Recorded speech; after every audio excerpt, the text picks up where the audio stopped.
మీరు. అందుకే నా చివరి మరియు ముఖ్యమైన డిమాండ్ మీకే. ఒకే ఒక్కటి. ఇదే. ఈ వేలెప్పుడూ ఉపయోగించేదే. వేలెత్తి చూపడానికి, ప్రతిదాన్ని ప్రశ్నించడానికే. పిండి, పప్పులు, బియ్యం, నూనె, సబ్బులు ఇవన్నీ కొన్నప్పుడు ఎన్ని ప్రశ్నలు అడుగుతారు మీరు?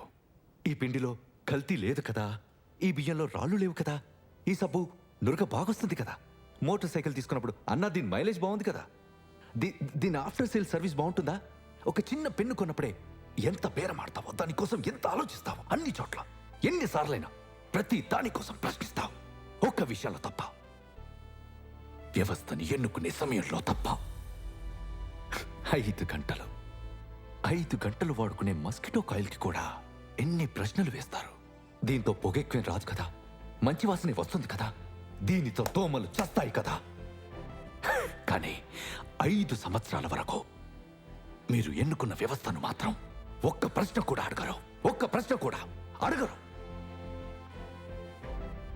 అందుకే ఇదే నా డిమాండ్.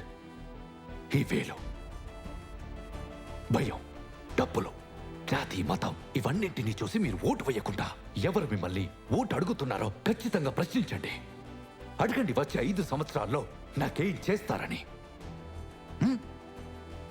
నా పిల్లల చదువు కోసం ఏం చేస్తారని, నాకు ఉద్యోగం ఇవ్వడం కోసం ఏం చేస్తారు, నాకేదైనా జరిగితే మా కుటుంబం కోసం మీరు ఏం చేస్తారు, 5 సంవత్సరాల వరకు నా దేశం ముందుకెళ్ళడానికి ఏం చేస్తారని అడగండి.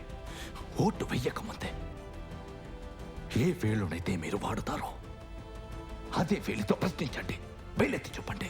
ఎందుకంటే మీరు అలా చేస్తేనే ఈ దేశపు హెల్త్ సర్వీసెస్ సిస్టమ్ బాగుపడడానికి, పేద రైతులకు సహాయం చేయడానికి ఎవరు విక్రమ్ రాథోడ్ లేదా ఆజాద్ లాంటి వాళ్ళు అవసరం లేదు. కేవలం మీ వేలు చాలు. ఎందుకంటే మీ వేలికి చాలా బలం ఉంది. మీకు తెలుసా, ఈ డిమాండ్ నెరవేరితే ఎవరికి స్వేచ్ఛ దొరుకుతుందో? మీకు మీకు మీకు మీ అందరికీ స్వేచ్ఛ. పేదరికం నుంచి, స్వేచ్ఛ అన్యాయం నుంచి, స్వేచ్ఛ కరప్షన్ నుంచి.